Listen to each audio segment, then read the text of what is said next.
I'm going to start off with some norms and ask for your patience with my poor dog. So hello, my name is Elyssa Fader. I am the Executive Director of Rising Organizers Action. I'm so excited to be here with all of you today. And Aisha, why don't you introduce yourself here, actually? Dope. Hi, I'm Aisha White. Aisha Nyla White is my full artist name, but I am an arts organizer and, researcher based here in Washington, D.C., radicalized into an artist by the very amazing Elyssa and Rising Organizers Action. It's very kind. So Rising Organizers Action is the organization that Aisha and I are in together with a bunch of other amazing folks who are running trainings this weekend. We really focus on creating an on-ramp to organizing and politics for folks who are new, emerging, trying to get their feet under them. We really specialize in making sure that we run trainings that make sense, that don't have a lot of jargon. You don't have to have a fancy degree. You just have to have your lived experience, a passion to learn, and an appreciation of my jokes, if I do say so myself. So that's just a personal requirement. I'm gonna keep going and talk us through some of the norms today. So some of you have probably seen these already, but I wanna go through some housekeeping guidelines. And I'll also say at the top, I have a tendency to talk very quickly. So if I'm talking too quickly, tell me and I will slow down. I get very excited about this stuff. Okay, community agreements. So we want you to come as you are. So bring to your authentic self here to the space. I am, my Taurus sun, Virgo risingness is here for you. And you should bring the same. We want this to really be an open space for you. You trust your lived experience. You're the expert in your own life, and so are the other people here in this virtual room. And know yourself. If you feel like you need a break, if something comes up for you emotionally, and you need to go speak to somebody on the care team, Move On is here for you. They have a care team booth for you. Please go check it out. In addition, make space, take space. Make sure that if you are someone who talks a lot, maybe hold back. You don't really have to do that quite as much with a chat only function, but still it's good practice. And if you're someone who tends to be quieter, take advantage of this space where you can really communicate via chat. So really get deep into the chat of it all. One diva, one mic basically means don't come off of mute. I don't actually know if you all have permissions to come off of mute, but if you do, try and only speak one person at a time. And the chat, our best friend. Share how the session topics relate to your personal experiences, share campaigns you've worked on that have to do with the session topic, connect with other attendees. This whole session is about community and relationship building. So if you all get to build community and have relationships coming out of this, I'm happy. And ask questions to the presenter and other attendees. So we're gonna have a dedicated Q&A section at the end. If you have a question, if you drop it in the Q&A, we will get to it at that time. And then if something is confusing on a slide, put that in the chat and Aisha and I will try our hardest to see it when that happens. But if we don't, please raise it for us again in the Q&A. So if you've got a question on the slide, ask it then. If you've got a question on like the overall concepts, ask it in the Q&A. Don't use the chat to promote your organization or business, share external links, share information that's not relevant to the session content, or send the same message repeatedly. Glitches happen. Sometimes your message gets sent a couple times, but do your best, okay? All right, and on that note, let's get into the meat and potatoes. I'm going to hand it over to Aisha to talk us through our agenda. Yeah, so Elyssa just finished the welcome and intro. We're going to go over some organizing basics. We're also going to dive into relationship building, what that looks like in practice, and then we'll close it out with some report backs and Q&As as well. It should be pretty straightforward, but there's a lot to sort of go over in this like window of time. I love this training, so I'm pretty pumped about it. But let's dive into organizing basics. All right, what is organizing? Organizing is building and shaping power to change politics, policies, and outcome.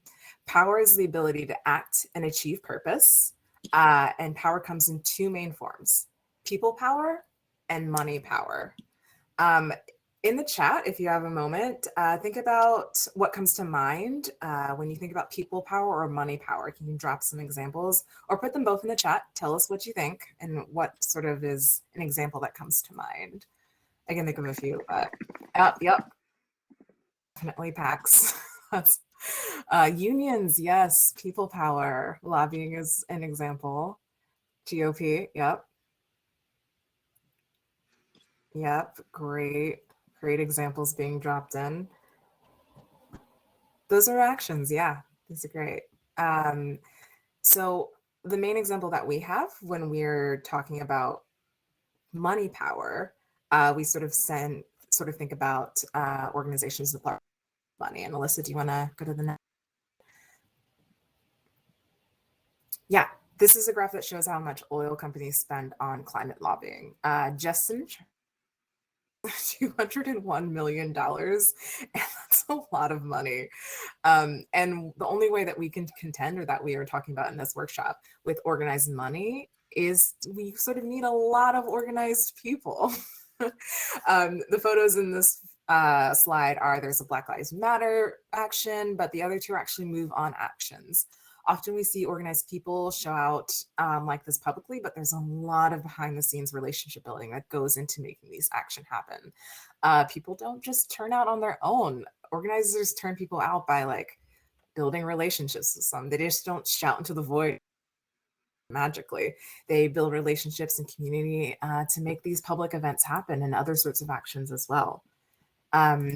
That's why we're going to talk about relationship building today. To get organized, people rely on trust and relationships, and that's the key component of building community. This is at the core of organizing, especially for me, and we'll jump into what that means to build relationships, aka one-on-one, little spoiler alert, in a second. But before we get into the nitty-gritty, I want to point out the radicalness of relationship building in our movement work. There's this really great quote by organizer and transformative justice practitioner Egeris Dixon. I don't know if I'm pronouncing it, but I'll read it. Violence and oppression break community tides and breed fear and distrust. It's at its core, the work to create safety is to build meaningful, accountable relationships with our neighbors and communities. And this just really speaks to me of one-on-one so much. She says that oppression breeds fear and distrust. So the radical work is challenging that to build deeply accountable relationships with our communities. And I think someone put a question in there before about loyalty. That's really about trust and like self-interest, which we'll also get into. And also, for context, I am an artist, but my undergrad was in business school. And then I also, the earlier years and still when I'm working as an arts worker, are in the nonprofit industrial context, but in the cultural sector. And a lot of that, I was so uncomfortable with networking and the inauthentic way of building relationships. And it just made me super uncomfortable. But when I started to be introduced to the concept of one-on-ones and how we can build these relationships in a way that is meaningful to everyone involved, it sort of blew my mind and changed my mind. And dropping the name of the person in the quote now, I also want to lift up what Marseille Mitchell said earlier. Isolation is due to under-organizing, and it's so true. Relationship building is really, really key to this kind of work. Yes. A lot of great comments going on in the chat. All right, let's jump into this. Ready, Elyssa? Yes, I am ready. Okay, so we've talked a lot about people power, about the ways in which people power is where we live and breathe as organizers. And for those of you who might be new to organizing, power might sound like something that's really overwhelming and scary, but it's actually a really value neutral term. And one of the most important ways that you can build your organizing people power is something called a one-on-one. So I'm going to read this definition and walk through the different pieces. So a one-on-one is an intentional two-person conversation to build a public relationship for action. So let's go through what each of these words mean. A one-on-one is as it sounds. It's a one-on-one. It's intentional, which means that it is scheduled, it is planned. You are not just bumping into, often I bump into Aisha. That is not a one-on-one, even if it's just the two of us chatting. It is an intentional conversation with a goal in mind. It is also a conversation to build a public organizing relationship. What I mean by that is there may be moments in which what I mean by that is your relationship is about the work. So all of you who work in office or other professional settings are familiar with this concept kind of intrinsically. You all have coworkers who sometimes you're in work mode and sometimes you're in friendship gossiping about work mode. Work mode is public. Complaining about work over drinks is private. So private is about friendship, about romantic relationships, about that kind of thing, and you can switch between the two. But a one-on-one is really about building the relationship that helps you get the work done together. And the last piece is that it's for action. So we're having these conversations with a purpose. We are having them so that people can get more deeply involved in our movements, can become more deeply engaged, and so that you can basically save the world, not to be dramatic, but that's what organizing is all about. And under normal circumstances, your one-on-ones would look like this. It's two folks talking together in the sunshine, sharing values. But in today's time, they look a little bit like this. So this is going to be actually a one-on-one example of me, which is actually a little hilarious for me to watch every time. And it's a one-on-one that I recorded with one of my other Rising Organizers folks. She was in a fellowship that's related to Rising Organizers Action, and I had never met with her before, but I wanted to get to know more about her and what motivated her to be interested in organizing. So I'm going to show you just a couple of minutes of this clip. It's quite a long video, but I'm only showing you a couple minutes of it. And I'd love to hear your reactions, your thoughts, and what was interesting to you as we get there. So I'm going to let a little bit of the sort of opening weirdness happen because that's part of one-on-one. So let's see where we go. And it's going to be just charting. What is up in your life these days? I don't know anything about you, except that I know that you're a good trainer. That's literally all I know about you. Oh, thanks. So what am I doing these days? I am just working. I work at a coffee shop called Pete's Coffee in Silver Spring. I'm familiar. Yeah, I make lattes and cappuccinos. I mean, I only started working there like in March, but I'm getting pretty good. So I mean, I had one of my great political revelations while working as a barista. That's not an exaggeration. A story that Nancy has heard many, many times in her life. Yes, but tell me more about what brought you to Rising Organizers. I know it was like 100 years ago at this point, but I know I read your application, but it's been like 70 years. So yeah, so what brought me to Rising Organizers was that so like, you know, as a daughter of immigrants, as a person of color, as a queer person, I just feel like these days it's just getting hard to really like just be, you know, without being attacked from multiple angles, especially in like the political climate, so as soon as I graduated high school, which was about 4 years ago when I was 18, I just jumped straight into the immigrants' rights movement.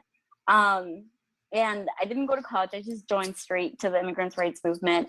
And I joined this youth group with United We Dream. And then from there, I was able to get a job during a campaign, the Dream Act campaign. And unfortunately, it did not pass. But so, I mean, from then on, I was just, you know, going to actions and seeing what I can do still. And then for maybe 2-3 years later, I saw this post on Facebook about RO, and I was very interested, so I clicked on it. And it was about a fellowship to learn more about organizing. And since it had been like 3 years since I had kind of like dipped my toes into that, I wanted to learn more. And I like the motivation that I had to always like be there and learn more has never faded. So I like decided to apply, and from there, that's how I joined Rising Organizers, and that's what led me to here. This one-on-one. Amazing. So true. Okay, I have 100 more questions off of that. Why do you think that you decided to get this is a very stupid question, but why do you think you decided to get more engaged in the Dream Act organizing work? Which I know is a stupid question because it's very important, but there are a lot of people who are immigrants and dreamers and stuff who don't get involved in the actual organizing and activism work, right? So I guess I'm curious for you, what made you feel like this was a place where you really wanted to get to work? Right. So, as a daughter or as the child of immigrants, immigrants' rights has always had like a very important part of my life. Mm-hmm. Especially coming from a family of mixed status. And I have like family members who have DACA. So I just knew that they needed protection further than DACA and further than the Dream Act, or like just they need the comfort of knowing that they are safe. And that is what is very important for me, not even just for them or my relatives and loved ones who have DACA, but just like my parents, my uncles, my aunts, family friends who are undocumented. So just comfort for all. I mean, in any way, shape, or form that I can help the cause, I'm gonna do it. So that's why. Okay, I love how Sharky ends that. Any way I can help the cause, I'm gonna do it. Oops, I started the video again by accident. I just really want you to watch me and Sharky talk. Okay, so I saw some conversation in the chat, but what did you all learn about Sharky? Her name is Claudia, but her nickname is Sharky. She goes by Sharky. What did you learn about Sharky?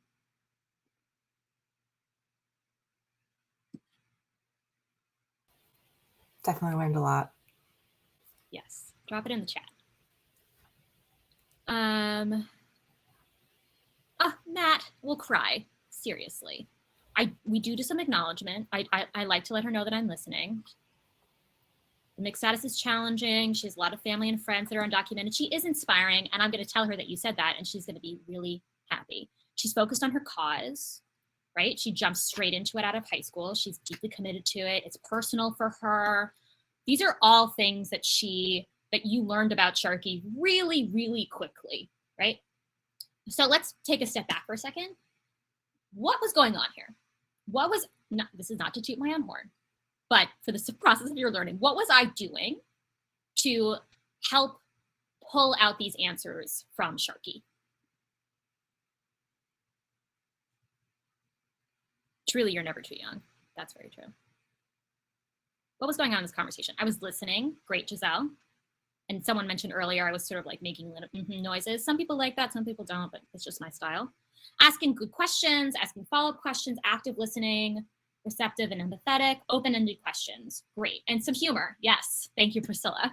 It's always very strange to watch myself do a one-on-one, but these open-ended questions make it so that Sharky feels like she can really dig deep onto what we're talking about. I'm not asking her yes or no questions. I'm asking her, what do you care about and why do you care about it? You'll also note that Sharky trusts me pretty quickly. That's partially because even though we've never had a one-on-one before, she's been a part of organizing with me sort of in the abstract. And so I had that trust walking in. I don't want to promise you that you will have that trust walking in. You might have to build it. That's okay. So you'll be able to do that by talking, by asking these open-ended questions. I'm curious, does anybody have any thoughts on what I did not do? It might be a little bit of a trick question, but what was missing here? It was also only 2 minutes or 3 minutes, but what was missing from this conversation? Not a lot of chit chat. That's true, I wasn't judging. That's a very good point, Lynn. I didn't really tell her anything. Peter, excellent. So, and Giselle, your story, excellent. So when you're having a one-on-one, and we'll talk about this in a bit, you want to share of yourself. That's going to be a really important way for you to build trust with the person you're talking to. So later on in this conversation, I started talking about myself and the issues that I care about and how I actually also was involved in the immigrant rights movement to a certain extent. And that's going to be really important in your one-on-ones. It's not just going to be one It's not just going to be one person not just going to be one person just talking. It's not an interview. So with all of that said, let's talk about what makes for a good one-on-one, and I'm going to hand it back over to Aisha. All right, let's dive a bit deeper. Of one-on-one is to identify someone's self-interest, and this is another part of why I love one-on-one so much, and we'll get to a lot of the questions that y'all have been asking in the chat. A self-interest is about what the person you're talking to uniquely cares about and is motivated by. It could be the person's values, their dreams, desires, and challenges as an individual, what motivates them to act. It is how a person chooses to do something or why they choose not to do something. People power is all about connecting people's individual self-interest to the mission as a whole, like whatever you're trying to organize around. We all have self-interest. Mine's is art, but can you put y'all's in the chat? Is there something that is really motivating to you? What would you consider your own self-interest? Why? Oh, go ahead. Sorry, go ahead, Aisha. Go ahead. No, you're going to ask it. And specifically, why are you at this conference? Like, what motivated you to join the Move On conference here? Great. Yeah, self-interest is great. Improving education, disability rights, to help the dreamers. Great answers. Yeah, these are all really amazing self-interest. There's really no like bad self-interest, but I may be speaking too soon. Helping others, great, amazing. Because self-interests are the reasons people choose to do something or not to do something, learning about other people's self-interests and sharing your self-interests is really crucial to the one-on-one conversation. And the next slide will sort of talk about what is not a one-on-one to sort of flesh that out a little bit more. Awesome. A one-on-one is an exchange of stories. It's not a list of tasks. You're not meeting someone for the first time saying, I need help with this, A, B, C, D, and I need you to come do this, this, and this. It's really about exchanging stories and getting to know each other. They're deeply rooted in self-interest that you want to get to know the other person's and let them know what yours are so you guys can find some alignment in your conversation. It's not about convincing or selling. And that's a big difference that I found with one-on-ones versus like networking. You're not trying to sell them on the cause. You're trying to get to know them and find out how you can best help them. Self-interest. It is a conversation. It's not an interview or one way. You're supposed to be sharing stories back and forth, asking each other questions and getting to know each other. It's about curiosity and not prying. Really having an understanding of what doors to take in conversations and how to respect the other person's boundaries in the conversation is really important. It does have an ask, which I think people often with list of tasks, like what is a task versus an ask. An ask is not one time or finite, but you do have to sort of have a goal of what is happening. It could be to have another one-on-one, or it could be to come learn more about your organization, ask them if they're interested in learning more about a specific project. And I might call on Elyssa to sort of explain that one further. Sure. Yeah, so often people will, people think they have to go into a one-on-one with an ask in mind, and you don't. You probably want to have a library of asks because you want your ask to be responsive to the person you're talking to. If you are really looking for somebody to do opening remarks at an event that you're doing, and somebody tells you in the course of your conversation that they're really shy and they don't feel comfortable public speaking, and that's the ask you ask them just because that's what you walked in with, you're not going to get a yes. In fact, that person's going to feel like you didn't hear them. So instead, you want to have a library. Come to the event. Speak at the event. Invite a friend to the event. Bring food to the event. You want to have a library of different asks, but you always want to have one. And you didn't see that with the conversation with Sharky because I showed you 3 minutes, but that conversation had an ask as well. Awesome. Thank you, Elyssa. And finally, one-on-ones are about challenging people to think in a new way. It's not about confrontation, argument, or debate. It's just sort of asking more why questions to get deeper into that selfish, why they are not doing something or why they are doing something. All right, let's talk about the parts of a one-on-one. I love this triangle chart here. It really just breaks it out. You start with chit chat, you go into the what, and you go dive deeper into the why. It's a big ask to accomplish these things in an hour-long conversation. And for those who don't know, typically your one-on-one can be an hour to start with. If it helps, we think about dividing these one-on-ones into these 3 categories. We spend about 1% of the conversation in the chit chat. These are like, how's the weather? Where are you from? How's your job doing? All of those basic conversation starters and warm-ups to get people comfortable and shake off their like nervous energy. Not necessarily any hard-hitting questions at this part in the conversation.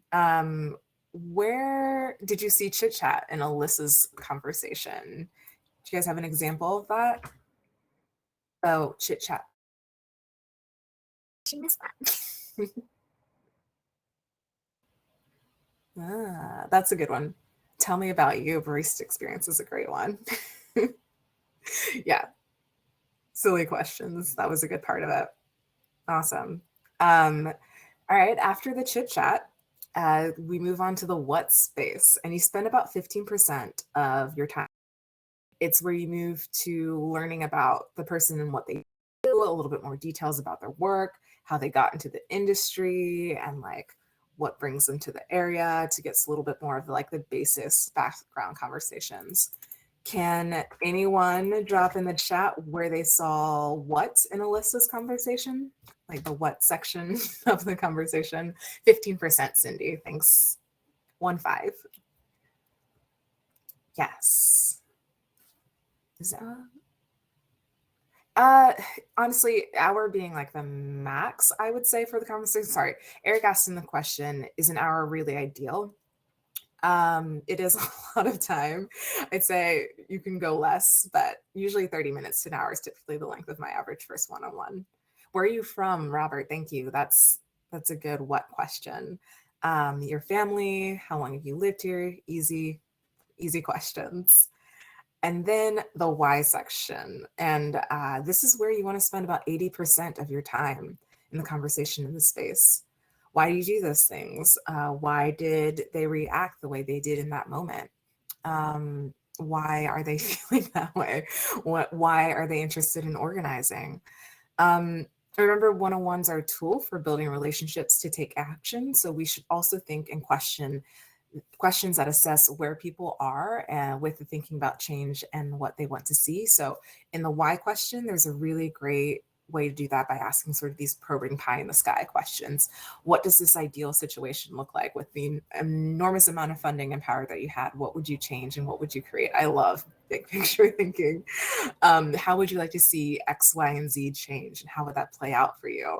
These questions sort of get you to think about interested in and like what shifts and steps you can support them in taking in their organizing goals. The percentages are obviously flexible in the sections. This is not like a hard formula in any way whatsoever, but and with the 30 to 45 minutes, you may not cover everything in your first one-on-one. Next step or your ask may be to have another one-on-one to cover more, and you may not get deeply into the whys until your second or third conversation, because it does take a while to build trust and relationships in these areas. But just remember, you can't do it all in one-on-one, and just keep having them. It's really crucial to building movements and trust and loyalty and just commitment. I'm gonna pass it back to Elyssa.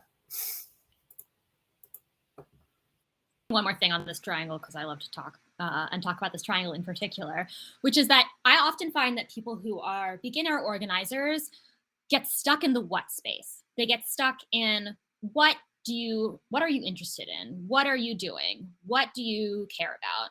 And that can happen for a lot of reasons. For me, when I started, I fell into this problem a lot, and it was because it felt so obvious to ask, why do you care about this thing? And that's part of what you saw in the conversation that I was having with Sharky, is why I kind of prefaced my question with, like, this is kind of a silly question, because it should feel really obvious. You can do that. That's like a hangover from my early organizing days. If you feel like you're asking a really obvious question, do it. But the why space is really where you are going to go to get to the depths of why somebody does the things that they do. That's their self-interest. The fact that Sharky organizes around immigration is not her self-interest. That is a thing that she does. Why she does it, that's her self-interest. So really getting into that space takes time, and practice. Yes, Robert, why is this important to you is a perfect question. Okay, anyway, to carry on. The most important thing for you to take away from this training is this slide. So if you do not have one-on-ones with people, you will not organize them. I'll talk about why in a second. If you don't organize them, you're not going to build the power you need to change the things you want to change. I know that's sort of a radical statement. I know saying this is the most important slide in the training is quite a statement, and I'm sticking by it. The reason I'm sticking by it is because one-on-ones are the best way for you to build relationships with people. It's not the only way. You all are building relationships digitally in the chat right now. I feel like I know some of you already because I've trained you twice and I'm just thrilled to be friends. But I don't know the depths about you. I don't know why you are here. I don't know why you care. I don't know how it is to really bring you in more deeply into the movement without understanding what your self-interest is, without really having a one-on-one with you. And the reason that these one-on-ones are so important, why knowing someone's self-interest is so important, is because relationships are key to making the work sustainable. Often when you think about organizing and you've never organized before, you think of organizing as those big protests, right? We talked about that. And as Aisha said, a lot of that comes from behind the scenes, one-on-one conversations to build power. And more importantly, just as importantly, relationships are key to making the work sustainable. You are, forgive me for those of you who are in my last session, I'm repeating myself, you are taking on the fights of our generation. If it was easy, it would be done. It is difficult work to change ingrained systems that are violent and hurt people. That's why the work you do is so important. And it's why relationships are so important. Because people will leave if you don't have the relationships. The work is hard. You're competing against actual jobs, family, fun, Netflix, Mabel, my dog.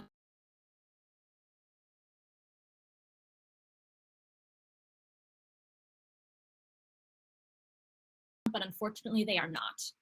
It's not for bad reasons. It's not because they don't care. It is because they want to feel like they are a part of something. So I'm curious, put in the chat if you've ever been to an action, a protest, an event, and if someone has, whether or not someone's had a one-on-one with you. If someone followed up with you afterwards and said, I want to do this, yes or no?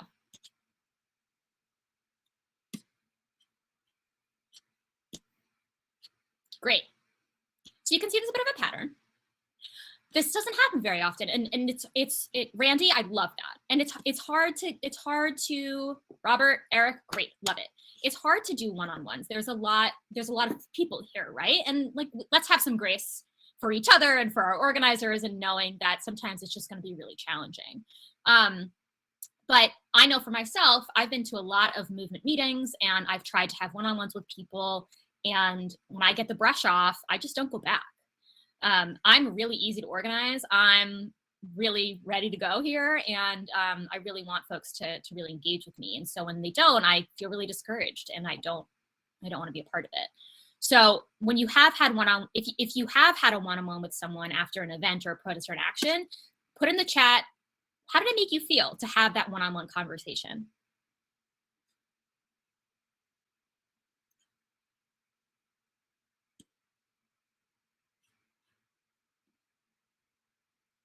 My question was, how did it feel to have that one-on-one conversation afterwards? It hits home, I felt heard, great. You're more likely to come back, right? That's part of the movement building that we're talking here. Okay, so how do we actually do this? So there are a lot of different framings you can use when you are thinking about how to have a one-on-one. These are questions that I have found helpful, and so I pass them on to you. One, ask yourself these two questions. One, what do I want to learn about or from this person that's going to be helpful in building that organizing relationship, that public relationship? So with Sharky, I wanted to learn why she cared about organizing. That was my sort of base question. And the second is, what do I want to show this person that will be helpful in building our organizing relationship? Aisha said earlier that this is all about trust building. Telling your story is one of the best ways for you to build trust with another person. One-on-ones are just conversations, but they're often conversations of greater depth than most of us are used to having in our day-to-day lives. And so modeling for the person you're talking to, saying, I want to tell you why I care about this work. I would love to hear why you care about this work, is a great way for you to build that trust, to really engage in deep relationship building together. So these are 2 framing questions that I think about when I'm starting my one-on-ones, and I would encourage you to think about them as well. There are many, many ways to think about having one-on-ones, but this is just some that I'll toss in front of you. After your one-on-one, this Taylor gift cracks me up. Okay, after your one-on-one, I had the luxury of being a paid organizer, which meant I had somebody watch my one-on-ones and give me feedback. If you can do that, honestly, I'd recommend it. I know it's really nerve-wracking, but it's a great way to get feedback. If you don't, which is often the case, you're just building relationships on your own, think about what went well and what didn't. Really evaluate yourself. What do you want to do next time to make sure you keep the bad habits, which is good questions, good stories you've told, and change the bad ones. Maybe you're asking too many yes or no questions. Maybe you didn't actually share a story of your own and it felt like an interview. Really keep track of what you feel like you did well and you want to keep doing, and what you did not do well and you don't want to do next time. You also want to follow up on your asks. So as we said, you were going to have a library. That could be having another one-on-one. That could be connecting them to someone else in the movement so they have more relationships across the movement, a great ask. It could be inviting them to a training. It could be inviting them to Saturday and Sunday of this amazing summit. Or it could be, I said that, to introduce them to someone else in your movements. There's lots of different asks that you have out there. Just really make sure you follow up on them quickly. You really want to do it within the first 24 hours if you can. Okay, so key takeaways, and then we're going to get to questions. And I see we've got a bunch of them, and I'm so excited. People equals power. One-on-ones equals more people. No one-on-ones, far fewer people. And also, it's okay if your one-on-ones, remote and in person, are a little weird at first. It's okay. You're learning every time. Organizing has to include giving yourself and other organizers a little bit of grace. You're learning, you're trying, you're practicing. You're always going to be getting better every time you do it, even if it feels really intimidating. So that speech done. Let's get to questions. Aisha, what should we do here? Yes. Go to the Q&A. A ton of Q&A questions, and I can go Great. through the ones that have been in the chat, but let's start with Deborah. Know that developing multiracial groups does it need to start out that way? Any tips on how to get started diversely, Elyssa? We have a really diverse team at RO, so do you want to talk about that? Sure. And of course, would love to hear your opinions as well. I think a lot of this just comes down to a lot of curiosity.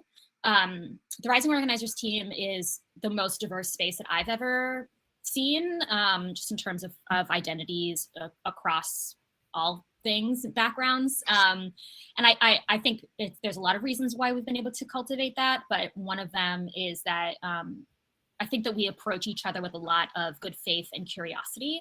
We really want to hear what others are thinking, and how, and speaking as the person who started this thing and now nominally runs it, I want to be flexible because I know that I have only my own lived experience, and that's baked in to who I am as an organizer.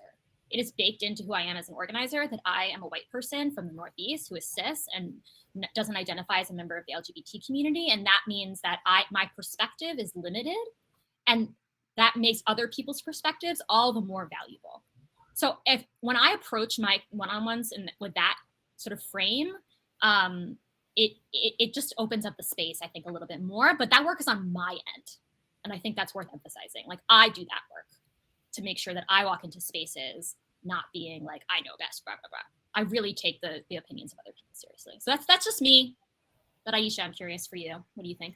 Yeah, no, I think that really hits at it. I think about being aware of the goals of the communities that we're trying to serve. And I remember a conversation we're having about making sure we have a lot more DC natives being a part of the leadership team, and just being intentional about, like, we are focusing on training DC people, but like, where are the natives in the area, which are mostly Black and brown people that are on this team? So just And we had those members, but we just needed to be more intentional about pulling people up into leadership as well. But again, yeah, I think I really agree with what you were saying. That's spot on there.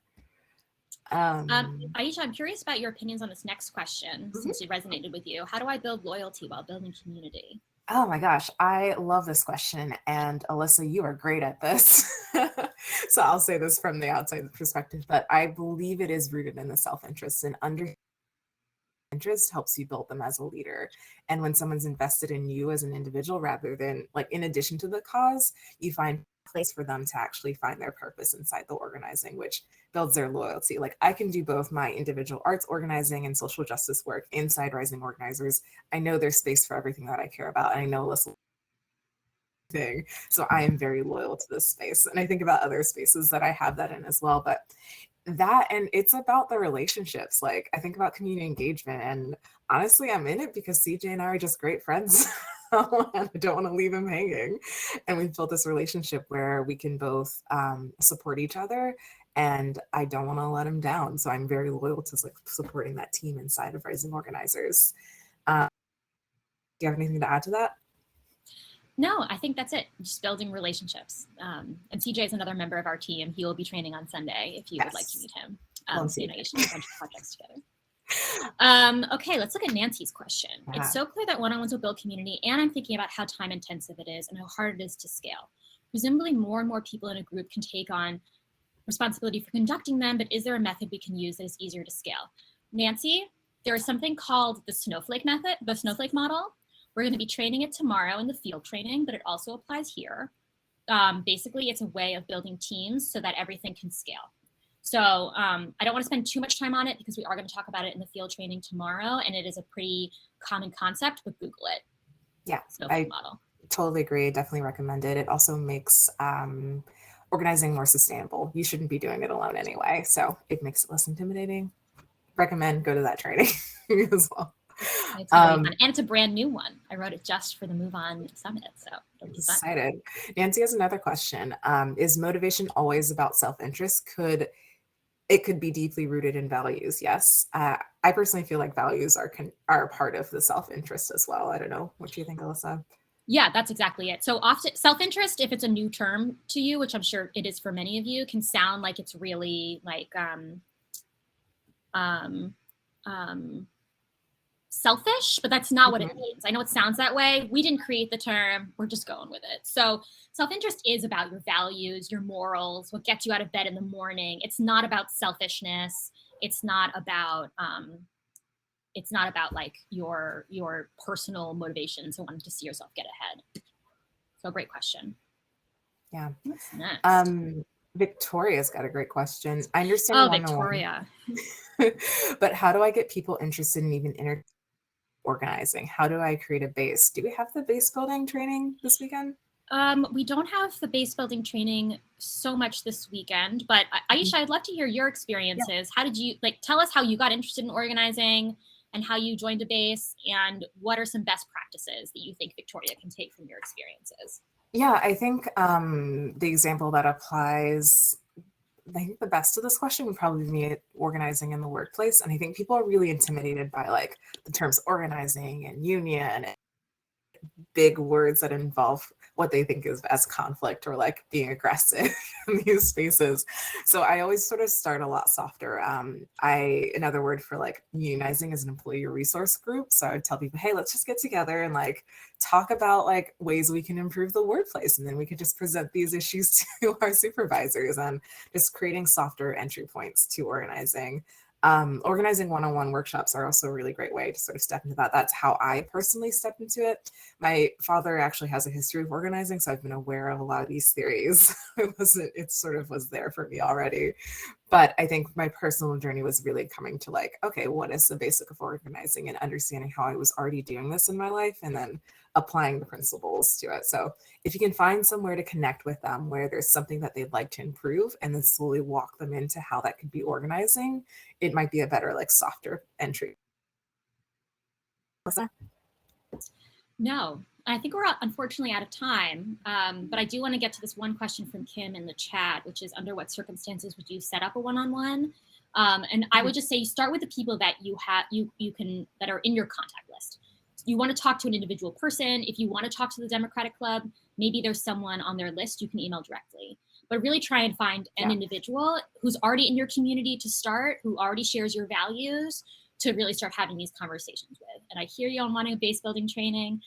Please go check out our website, and I promise we will get to some base building resources as soon as we can. There's never enough time in the day to run enough organizing trainings, but check out Organizing 101 in addition to this training and all the other trainings this weekend, and I'm sure that you will you'll get where you're going. So Alyssa, with all can you that put said, the takeaway slide actually back up? Yes. We request for that. Yes. All right. Unfortunately, my friends, I believe that we're out of time. Thank you all very much. It has been wonderful training with all of you, and we will see you throughout the rest of the summit. Thank you. Yeah, find us if you have more questions. Happy to chat if needed. Yes.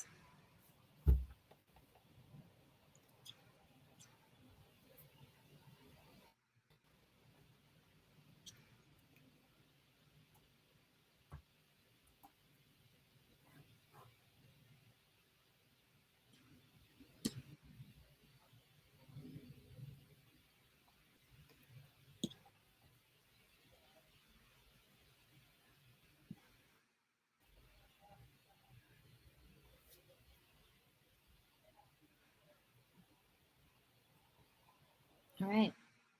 Awesome. Let's go see the plenary. All right. See you there. later. Bye, everyone. Bye, friends. Bye, friends.